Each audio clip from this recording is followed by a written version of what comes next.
যে কোরবানির ঈদের দিন কোরবানির পশু ব্যতীত হাঁস মুরগি অন্যান্য হালাল প্রাণী জবাই করা যাবে কি না। আমাদের সমাজে একটা কথা আছে, কোরবানির ঈদের দিন কোরবানির পশু ব্যতীত অন্য কোনো হাঁস মুরগি জবাই করা ঠিক হবে না। আসলে এই কথার কোনো ভিত্তি নাই। কোরবানির ঈদের দিন কোরবানির পশু ব্যতীত অন্যান্য হাঁস মুরগি হালাল প্রাণী জবাই করতে কোনো বাধা নেই। আপনি সামর্থ্য আছে কোরবানি দিচ্ছেন, আরেকজন তো গরিব, সে একটা মুরগি এনে খাবে না। ইসলাম তো এত কঠিন না। ইসলাম যতটুকুন আমাদের জন্য সহজ করেছে আমরা ওই অবস্থায় ইসলামকে থাকতে দিব, কমাবো না বাড়াবো না। অতএব কোরবানির ঈদের দিন কোরবানির পশু ব্যতীত হাঁস মুরগি কোরবানির নিয়ত ব্যতীত জবাই করতে হবে।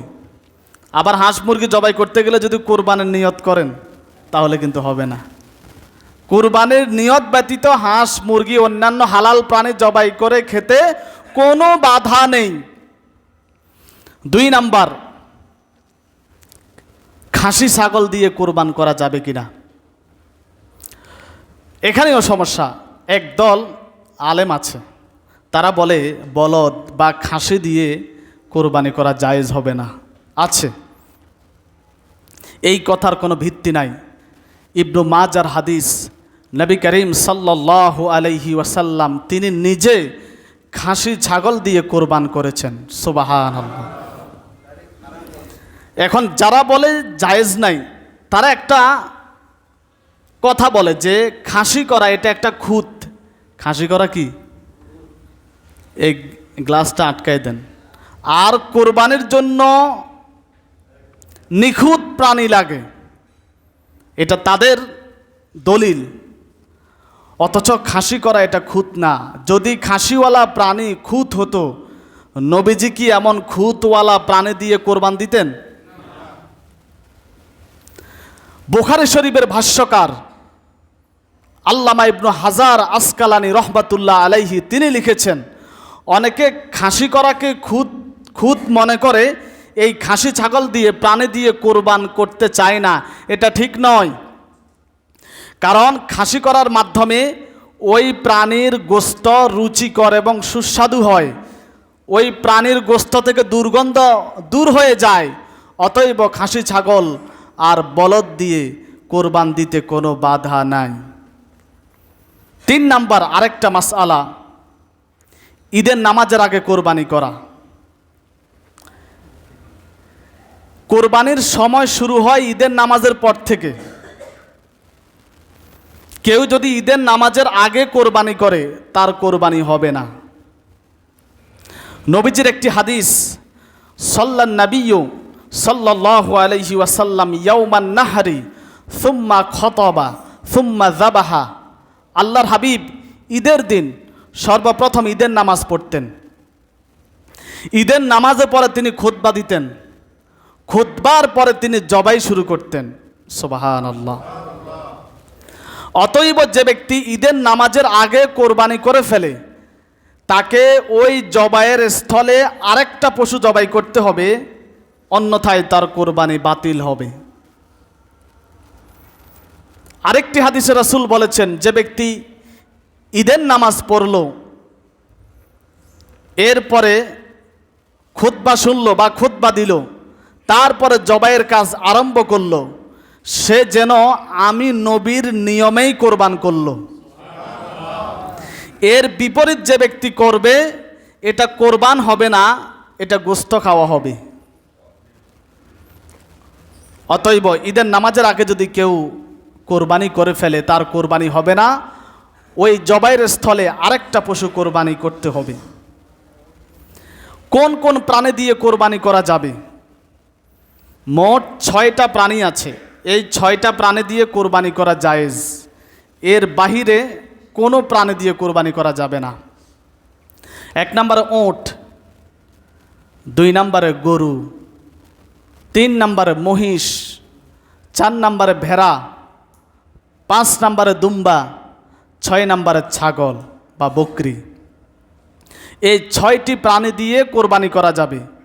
এর বাহিরে কোনো প্রাণী দিয়ে কোরবানি করলে কোরবানি সহি হবে না। এরপর আসেন, গরিবের উপরে কখন কোরবানি ওয়াজিব? আমরা জানি যারা গরিব, সামর্থ্য নাই, তাদের উপরে কোরবানি করা ওয়াজিব নয়। কিন্তু 2টি কারণে গরিবের উপরে কোরবানি করা ওয়াজিব। কয়টি কারণে? 2টি। 1 নাম্বার, গরিব যদি কোরবানি করার জন্য মানত করে, কি করে? মান্নত করে, তাহলে তার উপরে কোরবানি, ওই মান্নতের কোরবানি করা ওয়াজিব। 2 নাম্বারে, গরিব যদি কোরবানি করার নিয়তে শখের বশে পশু কিনে ফেলে, তাহলে তখন তার উপরে কোরবানি করা ওয়াজিব হবে। এরপর আসেন, আরেকটা জানার বিষয় হচ্ছে কোরবানির গোশত কতদিন রেখে খাওয়া যাবে। ইসলামের প্রাথমিক যুগে নবী করিম সাল্লাল্লাহু আলাইহি ওয়াসাল্লাম সাহাবীদেরকে বলেছেন, ও আমার সাহাবীরা, তোমরা কোরবানির গোশত 3 দিনের উপরে জমা রাখবে না। কয় দিন? 3 দিন। এর পরবর্তীতে রাসূল করিম সাল্লাল্লাহু আলাইহি ওয়াসাল্লাম সাহাবীদেরকে বলেছে, এখন থেকে তোমরা কোরবানির পশুর গোশত যতদিন মন চায় জমা করে খেতে পারো। সুবহানাল্লাহ। তাহলে 3 দিন 7 দিন আর কোনো বাধা নাই, কোরবানির গোশত খেতে পারবেন ততদিন, মন চাইবে যতদিন। এরপর আসেন, কোরবানির গোশত কয় ভাগ করতে হবে? কোরবানির গোশত 3 ভাগ করা মুস্তাহাব। কয় ভাগ? 3 ভাগ। 1 ভাগ নিজের জন্য, 2য় ভাগ আত্মীয় স্বজনের জন্য, 3য় ভাগ গরিবদের জন্য। কেউ যদি এই 3 ভাগের কম বেশি করে কোরবানির কোনো ক্ষতি হবে না। আবার অনেকের পরিবার কিন্তু অনেক বড়, এতে করে যদি আপনি মনে করেন আমি যদি 3 ভাগ করতে যাই আমার পরিবার ঠিকমতো পাবে না, তাহলে কেউ যদি ভাগ না করে পুরোটাই নিজের জন্য রেখে দেয়, কোরবানি সহি হবে, কোরবানির কোনো ক্ষতি হবে না। তবে আল্লাহ তাআলা বলেছেন, তোমরা নিজেরা খাও আর গরিবদেরকেও কিছু দাও। নিজেরা খাও, গরিবদেরকেও, অসহায়দেরকেও কিছু দাও, যাতে করে ঈদের আনন্দটা তারাও ভাগ করতে পারে, ঈদের আনন্দটা যাতে তাদের ঘরে উদযাপন হয়। অতএব সব কিছু নিজে খেয়ে নিব, এটা কেমন জানি হয়ে যায়। আমি সামর্থ্য আছে তাই কোরবান দিয়েছি, আমার আশপাশে বহু ফ্যামিলি আছে তাদের সামর্থ্য নাই, কোরবান দিতে পারে নাই। আপনি যদি একটু গরিবদেরকে যদি একটু হাদিয়া হিসাবে যদি গোশত পাঠান, তাহলে তারাও তো একটু আনন্দিত হবে। ঈদ মানে আনন্দ, সবাই মিলে যদি আনন্দটা উদযাপন করি তাহলে এটা একটা ভালো লাগার বিষয়। এরপর আসেন, কোরবানির গোশত পারিশ্রমিক হিসাবে দেয়া যাবে কিনা। আমরা অনেকে গরু বানানোর জন্য কিছু ভাইকে আমরা নিয়োগ করি, কাজের জন্য কিছু ভাইকে আমরা নেই। এতে করে তার সাথে আমার একটা কন্ট্যাক্ট হয় টাকার, যে আপনাকে এত টাকা দিব, আপনি আমার গরুর কাজটা করে দিবেন। কোরবানি যিনি গোশত বানাবে তাকে পারিশ্রমিক হিসাবে গোশত দেওয়া জায়েজ নাই। তার সাথে যে আপনার কন্ট্যাক্ট হয়েছে টাকা, ওই টাকাটা তাকে পুরোপুরি দিয়ে দিবেন। দ্বিতীয় কথা, যে লোকটা আপনার গরু গোশতটা বানিয়ে দিয়েছে, এই লোকটার যদি সামর্থ্য থাকতো সে এখানে আপনার গোশত বানাতে আসতো না, আসতো? সে নিজে কোরবান দিত। অতএব শুধু টাকা দিয়ে তাকে বিদায় দিয়ে দেওয়াটা কেমন জানি মনে হয়। পারলে কিছু গোশত তাকে হাদিয়া করবেন। আমি আবার বলেছি, তার যদি সামর্থ্য থাকতো সে কখনো আমার গরুর গোশত এখানে বানানোর জন্য আসতো না, আসতো? অতএব হাদিয়া হিসাবে তাকে কিছু গোশত দিতে পারবেন, তবে পারিশ্রমিক হিসাবে নয়। অমুসলিমদেরকে কোরবানির গোশত দেওয়া যাবে কিনা। অনেক সময় অমুসলিমরাও গোশতের জন্য আসে, আসে কিনা? আসে। কোরবানির গোশত এটা হাদিয়া, এটা সাদাকা নয়, মনে রাখবেন।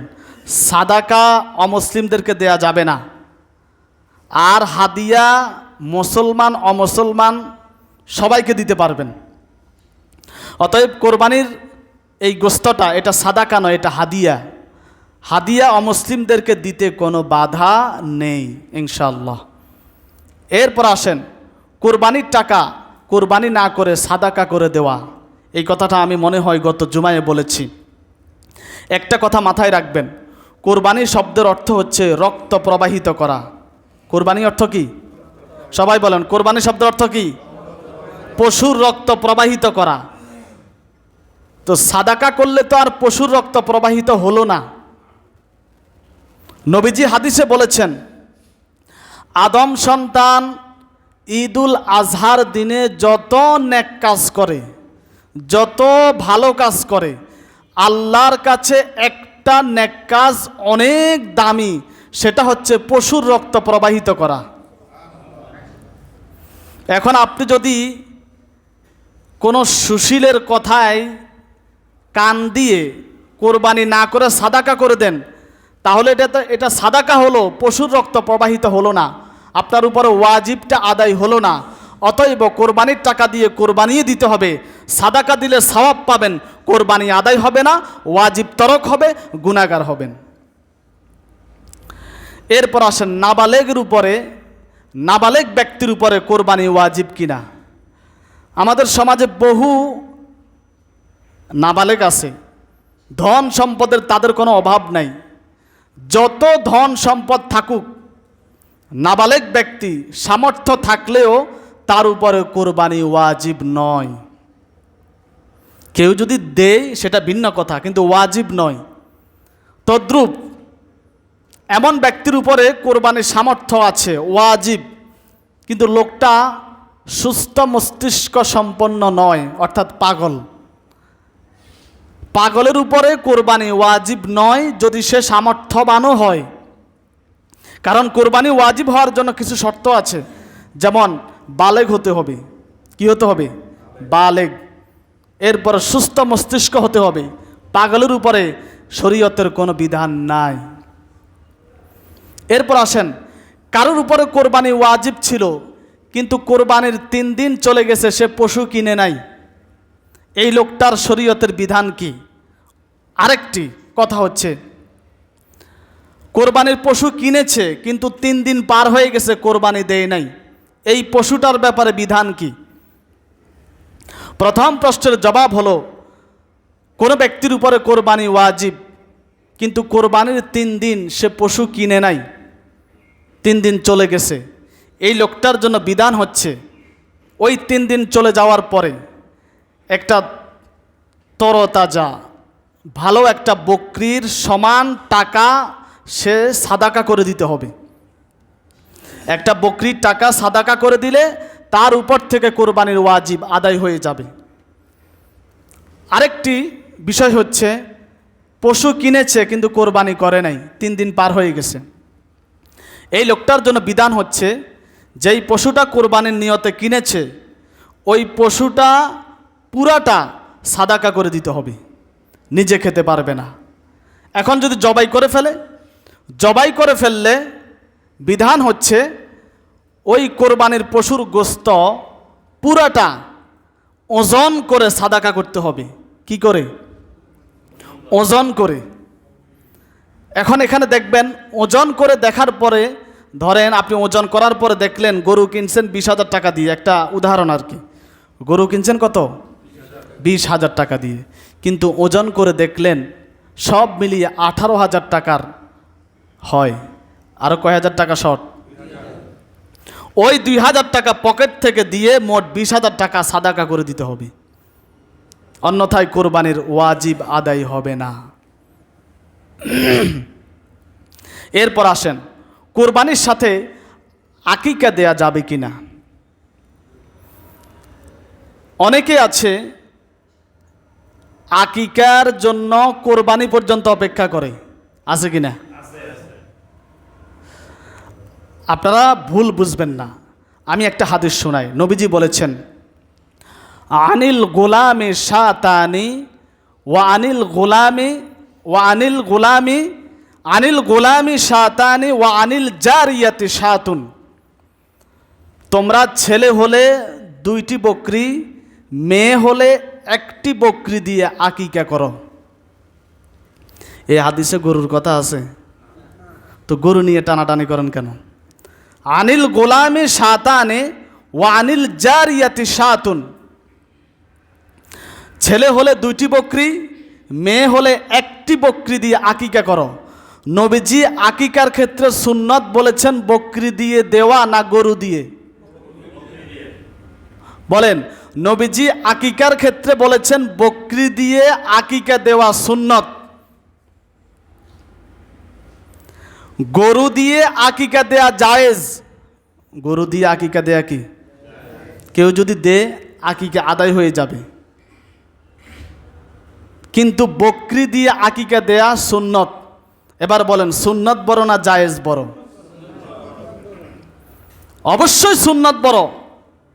জায়েজ কাজ করলে সওয়াব হবে, না করলে কোনো গুনাহ নাই, ওটা কোনো বাধ্যবাধকতা না, জায়েজ। তো সুন্নত পালনের সামর্থ্য থাকতে আমি জায়েজের কাছে যাব কেন? এখন বলবেন গরু দিয়ে দিলে সমস্যা কি? আপনার সমস্যা কি? আমার কোনো সমস্যা নাই, গরু দিয়ে দিলে জায়েজ হবে, তবে 2টা বড় সুন্নত থেকে আপনি বঞ্চিত হবেন। কয়টা? গরু দিয়ে আকিকা দিলে 2টি বড় সুন্নত থেকে আপনি বঞ্চিত হবেন। আল্লাহর হাবিব হাদিসের মধ্যে বলেছেন, তোমাদের যখন কোনো সন্তান জন্ম নেই, সন্তান জন্মের 7ম দিন 3টি কাজ করা সুন্নত। কয়টি? 1 নম্বরে সন্তানের মাথার চুল ফেলে দেওয়া, 2 নম্বরে সুন্দর একটা নাম রাখা, 3 নম্বরে 7ম দিন আকিকা দেওয়া। কয়টা কাজ বলেছে সুন্নত? 1 নম্বরে কি? মাথার চুল ফেলে দেওয়া, 2 নম্বরে সুন্দর একটা নাম রাখা, 3 নম্বরে আকিকা দেওয়া। আপনি যদি গরু দিয়ে আকিকা দেন 2টা সুন্নত থেকে বঞ্চিত হবেন। 1 নম্বর 7ম দিনের সুন্নত থেকে বঞ্চিত হলেন, 2 নম্বরে বকরির সুন্নত থেকে বঞ্চিত হলেন। আমল করবেন আর সুন্নতের অনুসরণ করবেন না, এটা তো কেমন জানি হয়ে যায়। আমাদের প্রত্যেকটা আমল নবীর সুন্নতের সাথে মিল রাখা উচিত কিনা? গরু দিয়ে দিলে না জায়েজ বলছি না, তবে সুন্নতটা পালন করার চেষ্টা করব, বরকত বেশি হবে। সুন্নত পালন করলে বরকত বেশি হবে। আল্লাহ তাআলা আমাদের বুঝার তৌফিক দান করেন। এখন আসেন, কেউ যদি গরুতে আকিকা দেয়, এটা মনে রাখবেন, একটা বিষয় মনে রাখবেন, কেউ যদি গরুতে আকিকা দিতে যায়, কোরবানির শরীকের চাইতে আকিকার শরীক যেন না বেশি যেন না হয়। ধরেন কোরবানির 4 শরীক, কয় শরীক? আকিকা সর্বোচ্চ 3টা দিতে পারবেন। কয়টা? আকিকা 5টা দিলে হবে না। কোরবানি 2 শরীক, আকিকা 3 শরীক হবে না। কোরবানি বেশি থাকতে হবে, আকিকার কম থাকতে হবে। এরপর আসেন আকিকার গোস্ত। ধরেন আপনি গরুর সাথে দিয়ে দিলেন, এখন গোস্ত খেতে পারবেন কিনা? হ্যাঁ, আকিকার গোস্ত সবাই খেতে পারবে। যার নামে আকিকা দেওয়া হয়, যেই বাবা মা দাদা দাদি যা আছে পুরা 14 গোষ্ঠী আকিকার গোস্ত খেতে পারবে, জায়েজ। এবার আসেন মৃত ব্যক্তির নামে কোরবানি। এই আরেকটি কথা সমাজে অনেক আলেম বলে থাকে, মৃত ব্যক্তির নামে কোরবানি দেওয়া জায়েজ নাই। এই কথা সঠিক নয়। আমরা হাদিস খুললে দেখি আল্লাহর হাবিবের একজন সাহাবী হযরতে আলী রাদিয়াল্লাহু তাআলা আনহু, ইসলামের বড় বড় 4 জন খলিফা ছিলেন। কয়জন? 4 জনের ভিতরে 4 নাম্বার খলিফার নাম ছিল হযরতে আলী রাদিয়াল্লাহু তাআলা আনহু। নবীজির কি ছিলেন? জামাই ছিলেন। সুবহানাল্লাহ বলবেন না? নবী তার কলিজার টুকরা সন্তান ফাতেমাকে হযরত আলীর কাছে কি করছেন? বিয়ে দিয়েছেন। হযরত আলী রাদিয়াল্লাহু তাআলা আনহু বলেছেন, নবীজি যখন ইন্তেকাল করেছেন, হযরত আলী 2টি বকরি দিয়ে কোরবানি করেছেন। কয়টি? একটা বকরি জবাইয়ের সময় হযরত আলী বলেছেন, হে আল্লাহ, এটা মুহাম্মদ সাল্লাল্লাহু আলাইহি ওয়াসাল্লামের পক্ষ থেকে আপনার নামে জবাই করলাম, আর এই বকরিটা আমি আলীর পক্ষ থেকে আল্লাহ তোমার নামে জবাই করলাম। এখন সাহাবীরা প্রশ্ন করলেন, হে আলী রাদিয়াল্লাহু তাআলা আনহু, আল্লাহর নবী তো জীবিত নাই, আপনি কেন নবীর নামে জবাই কোরবানি দিলেন? তখন আলী রাদিয়াল্লাহু তাআলা আনহু বলেছেন, আল্লাহর নবী ইন্তেকালের সময় আমাকে বলে গেছেন আমি যেন প্রতি বছর নবীর জন্য কোরবানি করি। আমি আলী কোনো দিন এ আমল, যতদিন আমি জীবিত থাকবো আমি এ আমল ছাড়ব না। অতএব মৃত ব্যক্তির নামে কোরবানি দেওয়া জায়েজ, তবে উত্তম হলো জীবিত মৃত উভয় মিলিয়ে কোরবানি দিবেন।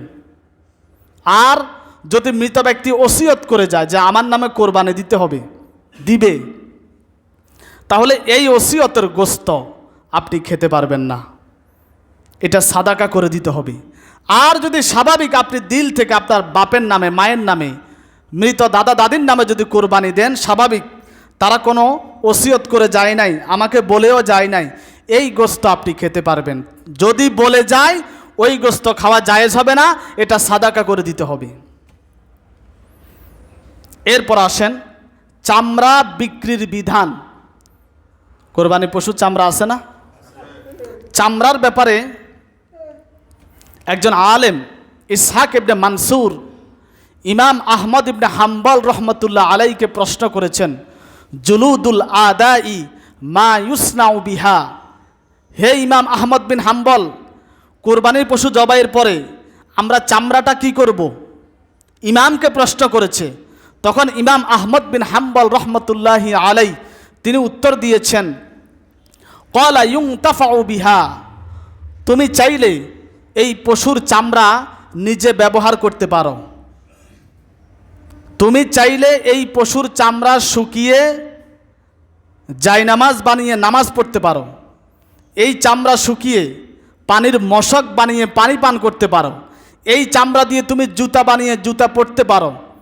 এই চামড়া তুমি ব্যবহার করতে পারো, কোনো অসুবিধা নাই। তবে এই চামড়া যদি তুমি বিক্রি করে ফেলো, তাহলে এই বিক্রির টাকা তুমি খেতে পারবে না, এটা সাদাকা করে দিতে হবে। আর কোরবানি বিক্রির চামড়া, কোরবানির চামড়া বিক্রির টাকা যদি কোনো কেউ খায়, কোরবানি বাতিল হয়ে যাবে। অতএব কোরবানির চামড়ার টাকা নিয়ে লোভ করে যদি টাকাটা রেখে দেন, কোরবানি কি বাতিল, এটা গরিবের হক, গরিবকে দিয়ে দেন। এরপর আরেকটা মাসআলা হলো গাভীর পেটে বাচ্চা হলে করণীয়। অনেক সময় কোরবানি পশু কেনার পরে কোরবানির পশুর পেটে বাচ্চা পাওয়া যায়, হয় কি না? অনেক সময় হয়ে যায়। এটাকে জানিনের মাসআলা বলে। জানিনের মাসআলা হলো গাভীর পেটে যদি বাচ্চা পাওয়া যায়, ওই গাভীর গোশত খেতে কোনো সমস্যা নেই। আল্লাহর হাবিব মুহাম্মদ সাল্লাল্লাহু আলাইহি ওয়াসাল্লামকে প্রশ্ন করা হয়েছিল গাভীর পেটে বাচ্চা সম্পর্কে। তখন নবীজি বলেছেন, গাভীর পেটের বাচ্চা যদি মৃত পাওয়া যায়, তাহলে ওই বাচ্চাটা আর জবাই করার প্রয়োজন নাই। কারণ ফাইন্না জাকাতা উম্মিহা জাকাতুহা, তার মায়ের জবাই তার জবাই হিসাবে গণ্য হবে। সুবহানাল্লাহ। আর মাকে জবাই করে দিলে বাচ্চা জীবিত পাওয়া এটা হয় না, বাচ্চা অটোমেটিক মারা যায়। মারা যায় কি না? এরপরে যদি বাচ্চা জীবিত পাওয়া যায়, তাহলে এই বাচ্চা আপনি চাইলে লালন পালন করতে পারেন। 2 বছর পরে আবার এটা দিয়ে কোরবান দিতে পারবেন, তবে বিক্রি করতে পারবেন না। বিক্রি করতে, এই বাচ্চা জীবিত পেলে আপনি লালন পালন করেন, 2 বছর পর আবার কোরবানি দিতে পারেন, তবে বিক্রি করা জায়েজ নাই। এখন এই বাচ্চার গোশত খাওয়া যাবে কিনা? হ্যাঁ, কেউ চাইলে এই বাচ্চার গোশতও খেতে পারবে। তবে যেহেতু এত ছোট বাচ্চার গোশত অনেক সময় অনেকের রুচিতে দিবে না, যদি ফেলেও দেন পুরাটা কোনো গুনাহ হবে না। আল্লাহ আমাদের বোঝার তৌফিক দান করেন। এরপর আসেন 51ভুক্ত পরিবারের মধ্যে একাধিক ব্যক্তির উপরে কোরবানি ওয়াজিব হলে করণীয় কি? একান্নভুক্ত মানে কি বুঝছেন তো? অনেকের ফ্যামিলি সবাই একত্রে থাকে, একত্রে যৌথ ফ্যামিলি আছে না, বাবা ছেলে সবাই একত্রে, এখনও আলাদা হয় নাই। এখন সবার উপর যদি আলাদা আলাদা নেশাব চলে আসে কোরবানির, এতে কি শুধু বাবার নামে 1 শরিক দিলে সবার কোরবানি আদায় হবে, না সবাইকে আলাদা আলাদা দিতে হবে? এই বুঝটা আমাদের মাথায় না থাকার কারণে অনেকের ওয়াজিব কোরবানি হয় না। আর এখন এমন একটা যুগ, এমন একটা জামানা চলে এসেছে, মানুষ আলেমদেরকে তো প্রশ্ন করে না, নিজে চালাকি করে কোরবানি দেয়। এতে করে অনেকের কোরবানির নিয়মও জানে না, কোরবানি হয়ও না। কিছুদিন আগে রাস্তার উপরে আমাকে কোনো এক ব্যক্তি এই বিষয়টা নিয়ে জিজ্ঞেস করেছে। আমি উত্তর দেওয়ার আগে পাশের আরেক ব্যক্তি উত্তর দিয়ে দিছে, কিন্তু তার উত্তরটা মোটেও হয় নাই। সে কিন্তু আলেম না। এই যে এত বড়, মানে এটাকে কি বলে, আগ বাড়িয়ে কথা বলা, প্রশ্ন করেছে আমাকে, উত্তর দিছে সে, অথচ তার উত্তর একটুও হয় নাই।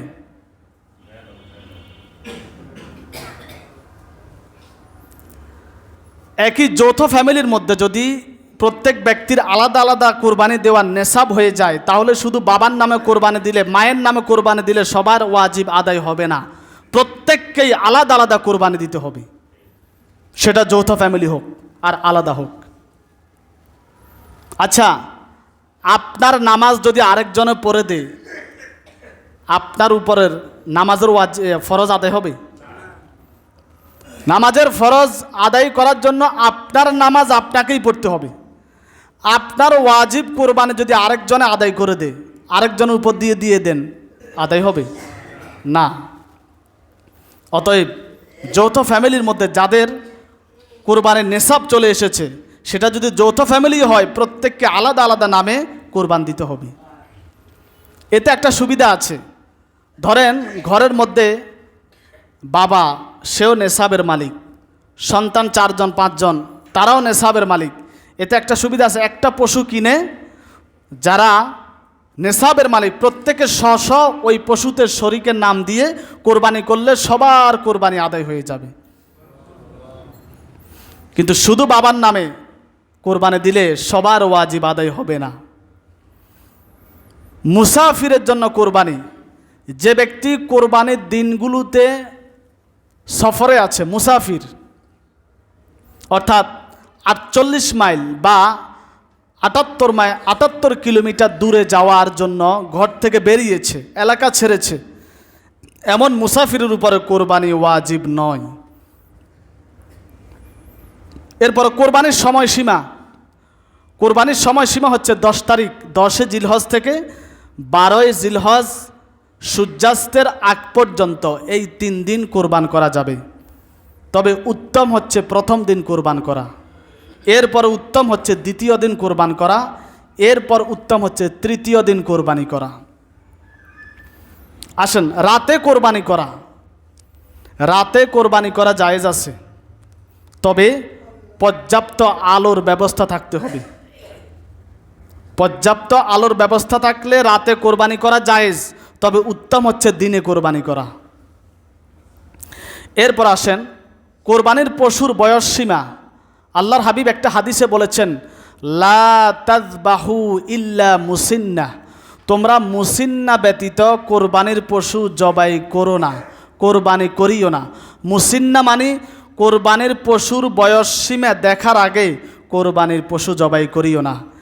এতে করে কোরবানির পশু 6টা পশুর আলাদা আলাদা বয়স আছে।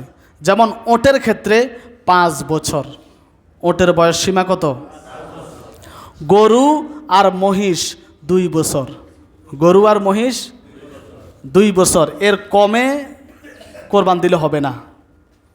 এরপরে ভেড়া, দুম্বা, ছাগল প্রত্যেকের 1 বছর, কত? 1 বছরের কমে যদি ছাগল দিয়ে কোরবানি দেন, কোরবানি আদায়। তবে হাদিসে ভেড়া দুম্বার ক্ষেত্রে বলা হয়েছে, ভেড়া এবং দুম্বা যদি 6 মাস বয়স, কয় মাস, কিন্তু দেখতে মোটা তাজা 1 বছরের মতো মনে হয়, তাহলে 6 মাস বয়সের দুম্বা এবং ভেড়া দিয়েও কোরবান করা জায়েজ, তবে 6 মাসের কমে জায়েজ হবে না। এরপর আসেন, এক পশুতে কতজন পর্যন্ত শরিক দিতে পারবে? ভেড়া, দুম্বা, ছাগল, এই 3টা প্রাণীর ক্ষেত্রে এক শরিকের উপরে কোরবানি দেওয়া যাবে না। কেউ যদি ছাগল দিয়ে 2 শরিক দেয়, কোরবান আদায় হবে না। ছাগল, ভেড়া, দুম্বা এই 3টা প্রাণী দিয়ে সর্বোচ্চ কয় শরিক? 1 শরিক। আর মহিষ, গরু, ওট এই 3টা প্রাণী দিয়ে সর্বোচ্চ 7 শরিক। কয় শরিক? এখন কেউ যদি বলে ওট তো অনেক বড়, 8 শরিক দিয়ে দিই, হবে না। 7 শরিক আর 1 শরিক, 3টা প্রাণীর ক্ষেত্রে 1 শরিক, আর বাকি 3টা প্রাণীর ক্ষেত্রে 7 শরিক। তবে 7 শরিকের নিচেও দেওয়া জায়েজ আছে। কোনো অংশীদারের নিয়ত খারাপ হলে, ধরেন আপনারা 5 জনে 5 শরিকে একটা গরু কিনছেন, একজনের শুধু নিয়ত খারাপ ছিল, মনে মনে তার নিয়তে ছিল গোস্ত খাওয়া। কি খাওয়া? সে গরু যেদিন থেকে কোরবান দিবে সেদিন থেকে নিয়ত করে রাখছে সে গোস্ত খাবে। গোস্ত খাওয়ার নিয়তে যদি কেউ কোরবানি দেয়, তার কোরবানি হবে না, এবং তাকে যারা শরিকে নিবে গোটা শরিকের কোরবানি বাতিল হবে। বলবেন যে আমার দোষ কি, আমি তো আর গোস্ত খাওয়ার নিয়ত করি নাই, যে করছে তারটা নষ্ট হোক না। 1 বালতি দুধের মধ্যে যদি 1 ফোঁটা যদি কি বলো ময়লা ফেলে দেন, ওই 1 ফোঁটা যে জায়গা দিয়ে পড়ছে শুধু ওই দুধগুলো নষ্ট হবে না, গোটা বালতির দুধ নষ্ট হবে। কারণ ওই পশুর মধ্যে তার টাকাও ঢুকছে না। ধরেন তার ভাগে ছিল 15,000, আর আপনারা বাকি 3 জনে দিচ্ছেন 3 15 45। আচ্ছা, ওই তার 15,000 বাদ দিয়া শুধু 3 15 45 দিলে আপনাকে গরুটা দিত? তার টাকা সহায় তো গরুটা আপনি এনেছেন। তার মানে এখন এখানে 4 জন গরুর সমান সমান মালিক, আর একজনের নিয়ত যদি গলত হয় গোটা 4 জনের কোরবানি বাতিল হবে।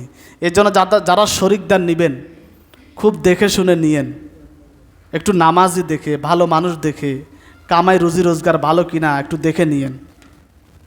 অমুক আমার আত্মীয়, অমুক শ্বশুর, না নিলে কি বলবে? আমার শ্বশুর, আমি না নিলে কেমনে হয়, আমি জামাই, বড় মেয়ে বিয়ে করছি, ওই এগুলো বললে হবে না। এটা ইবাদত। শ্বশুরের কামাই যদি 2 নাম্বার হয়, আমি যত বড় মেয়ে বিয়ে করি শ্বশুরকে নেওয়ার সুযোগ নাই, কারণ তাহলে আমার কোরবানিও বাতিল হবে। অতএব দেখে জেনে শুনে শরিকদার নেবেন, ভালো মানুষ নেওয়ার চেষ্টা করবেন। এরপর আসেন ত্রুটিযুক্ত পশুর কোরবানি।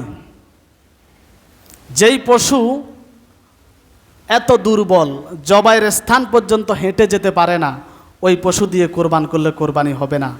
এরপরে যেই পশুর 2 চোখ অন্ধ, নষ্ট হয়ে গেছে, অথবা 1 চোখ পুরা নষ্ট হয়ে গেছে, এমন পশু দিয়ে কোরবান দিলে কোরবানি হবে না। যেই পশুর শিং একবার গোড়া থেকে ভেঙে গেছে, যার কারণে গরুর মস্তিষ্কে আঘাতপ্রাপ্ত হয়েছে, এমন পশু দিয়ে কোরবান দিলে কোরবানি হবে না। তবে সামান্য একটু ভেঙে গেলে, একটু ফেটে গেলে কোনো সমস্যা হবে না। এরপর আসেন কান বা লেজ কাটা। যেই পশুর একবারে কান 4 ভাগের 3 ভাগে নাই, লেজ 4 ভাগের 3 ভাগে নেই, এমন পশু দিয়ে কোরবানি হবে না। তবে 1 ভাগ সমস্যা হয়েছে আর বাকি 3 ভাগ ঠিক আছে, বড় অংশটা আছে, তাহলে কোরবানি হবে, কোনো সমস্যা নেই। এরপর আসেন খোরা পশুর কোরবানি। যেই পশু 4 পা দিয়ে হাঁটতে পারে না, 3 পায়ে হাঁটে। কোন পায়ে? 3 পায়ে হাঁটে, আর 1 পা মাটিতে লাগাতে পারে না, এমন প্রাণী দিয়ে কোরবান করলে কোরবান হবে না। এরপরে নতুন পশু ক্রয়ের পরে হারানো পশুটি পাওয়া গেলে, অনেক সময় কোরবানির পশু হারিয়ে যায়। হারিয়ে গেলে এখন যদি আপনি আরেকটা পশু কিনেছেন, কিন্তু কোরবানি ঈদের দিন হঠাৎ আগেরটাও পেয়ে গেছেন, এখন কি করবেন? এমন হয় না? নসিব ভালো হলে আগেরটাও পেয়ে গেছেন হয়তো, তাহলে লোকটা যদি ধনী হয় সে একটা কোরবানি করলে হয়ে যাবে। তবে প্রথমটা করা উত্তম, প্রথমটা করা। আর লোকটা যদি গরিব হয় তাহলে সে যদি আরেকটা প্রাণী কিনে ফেলে, আগেরটাও পাইছে, তাকে দুটাই কোরবানি করতে হবে। বলবেন গরিবের উপরে এই জুলুম, পয়সাওয়ালার ক্ষেত্রে এত ছাড়। কারণ হচ্ছে গরিব, তার উপরে তো ওয়াজিব ছিল না, সে জোর করে ওয়াজিব বানাইছে নিজের উপরে, এই জন্য তাকে দুটাই প্রাণীই কোরবানি করতে হবে। এরপর বন্ধা গরু পশু কোরবানি। বন্ধা গরু বুঝেন? যে গরু কোনো বাচ্চা কাচ্চা দেয় নাই, এমন পশু দিয়ে কোরবানি করলে জায়েজ হবে। পশু জবাই করা, নিজের পশু নিজে জবাই করা উত্তম। নিজের পশু নিজে জবাই করা উত্তম। না পারলে অন্য কাউকে দিয়ে করবেন, এটা জায়েজ আছে। এরপরে জবাইয়ে একাধিক ব্যক্তি শরিক হলে একটা বিষয় খেয়াল করবেন, অনেক সময় যিনি জবাই করেন, জবাই হয়তো পরিপূর্ণ হয় না, এমন আছে না? জবাই পরিপূর্ণ হয় না, পরবর্তীতে কসাই বলবো না, যাদেরকে নেয় আর কি গরু বানানোর জন্য, তারা অথবা অন্য কেউ জবাই করে বাকিটা কমপ্লিট করে দেয়। এক্ষেত্রে মনে রাখবেন, যারাই জবাই করবে প্রত্যেককেই বিসমিল্লাহি আল্লাহু আকবার কথাটা বলতে হবে। যদি কেউ না বলে, ওই প্রাণী কোরবানি সহি হবে না, ওই প্রাণী হালালও হবে না। এজন্য যিনি জবাই করেন, তিনি চলে যাওয়ার পরে যারা আবার কোরবানির পশুর গলায় ছুরি চালায়, তারা যেন বিসমিল্লাহি আল্লাহু আকবার শব্দটা বলে, অন্যথায় কোরবানি সহি হবে না। এটা যারা কোরবানি দেন তারা খুব খেয়াল রাখবেন। এরপর আসেন গরুর কোরবানির পশু থেকে জবাইয়ের আগে উপকার নেওয়া জায়েজ কিনা। অনেক সময় পশু কেনার পরে পশুর ওলানে দুধ আসে না? এখন আপনি কি দুধটা দহন করে খেতে পারবেন? না। কোরবানির পশু থেকে মালিক, যিনি কোরবান নিয়তে কিনে এনেছেন, তিনি কোনো উপকার নিতে পারবেন না। কোরবানির পশু দিয়ে হাল চাষ করা, কোরবানির পশুর পিঠে আরোহণ করে আসা, কোনোটাই জায়েজ নাই। এখন বলবেন দুধ ওলানে চলে এসেছে, পশু কষ্ট পাবে। যদি এমন পরিস্থিতি হয়, তাহলে দুধ দহন করে ফেলবেন, আর ওই দুধটা সাদাকা করে দিবেন, নিজে খেতে পারবেন না। কোনো শরিকদারের মৃত্যু হলে, ধরেন আপনারা 7 জন মিলে একটা পশু কিনছেন, হঠাৎ একজন শরিকদার মারা গেছে, এখন কি করবেন? শরীয়তের বিধান হচ্ছে, যিনি মারা গেছে তার পরিবারের পক্ষ থেকে অনুমতি নিয়ে কোরবানি করবেন। যদি অনুমতি না দেয়, তাহলে ওই শরিকদারের টাকাগুলো ফেরত দিতে হবে। কিন্তু ওই শরিকদারের স্থলে নতুন কোনো শরিকদার ঢুকানো জায়েজ নাই।